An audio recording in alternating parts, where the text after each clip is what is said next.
Orang pernah tak ada member yang jadi kaki sembang? Kau punya kaki sembang. Kita cakap kita pakai Toyota. Woi, dia pakai Merc.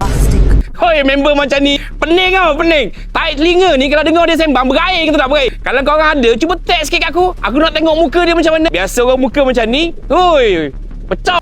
Kalau awak ada member macam tu, tak payah layan. Ni, aku nak cerita. Honda Stepwagon Cool Spirit tahun 2021. Dah ada 2 power door dan juga waku-waku door. Lagi better daripada ini Honda Stepwagon dah ada Honda Sensing dengan seat half leather dan juga dia ada apa tahu? Ni.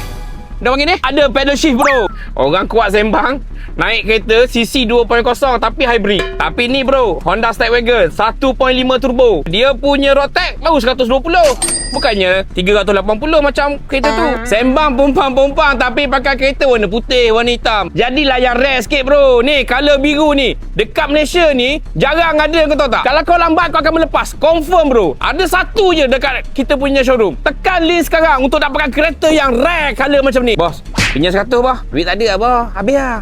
Boleh tak?